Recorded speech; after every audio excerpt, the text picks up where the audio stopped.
seated.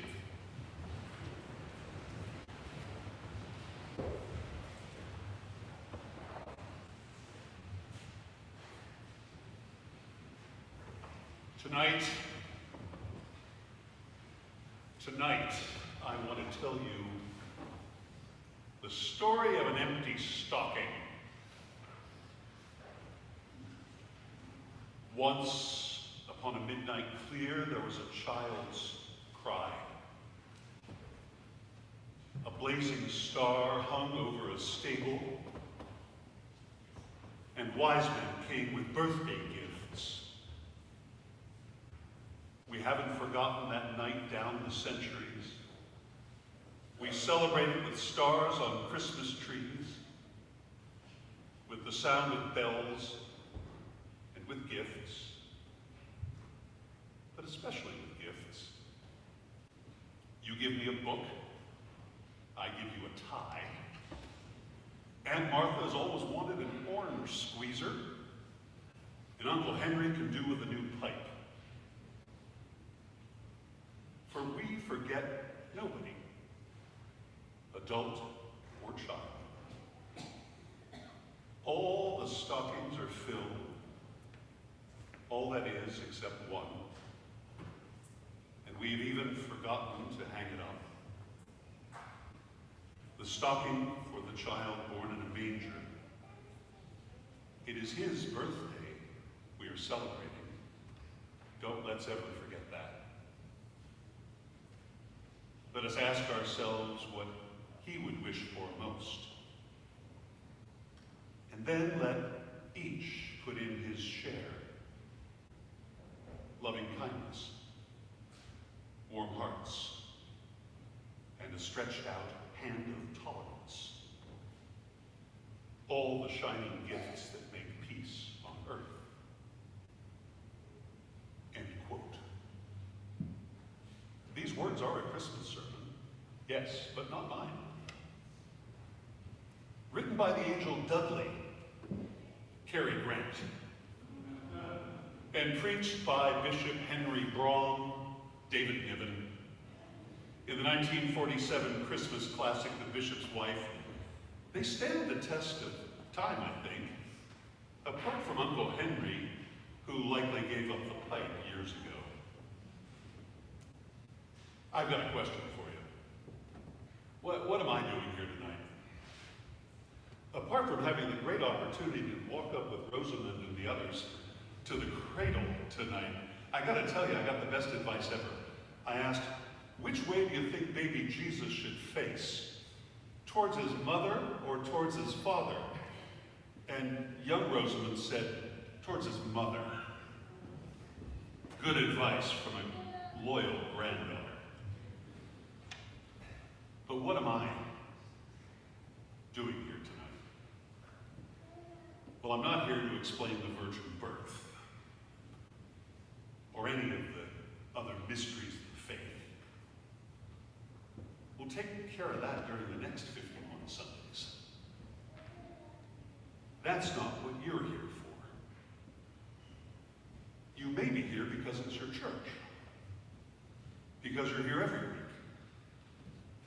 because you were even here this morning, because you were baptized here, or married here, because you live nearby, or because someone even asked you to join me here tonight. Maybe because you'd like to find some answers, or even maybe start asking some questions.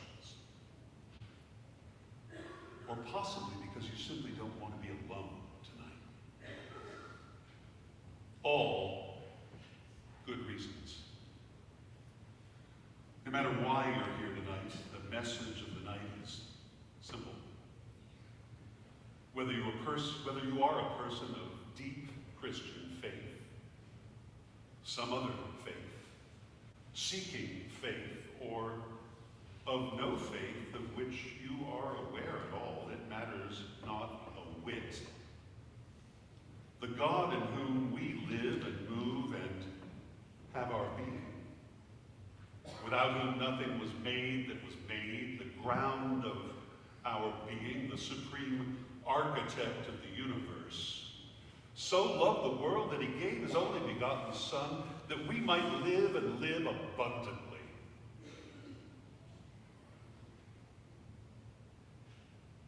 To give faith to a world that was crippled by fear. Peace to a world that was torn by war. They could not find God, so God came to them. Well, we live in darkness and desperately need light. Our world is torn by terror and strife and yearns for the good news. We are full of questions and quite literally dying for answers. We are a world at war that simply cannot find the way toward peace. We cannot find the way to God. So God has found his way to us. That is the good news of Christmas. This year and every year. And is why we've come here, whether we know it or not, and to be together, and to sing the carols, and to light the candles, and for all the other good reasons. So what about that empty stocking? With what can we fill it? I will remind us and conclude with the angel Dudley's words via Bishop Braun. Let us ask ourselves what he would wish for most. And then let us each put in his share. Loving kindness, warm hearts, and a stretched out hand of tolerance. All the shining gifts that make peace on earth. May God bless you and all you love this 2023rd Christmas.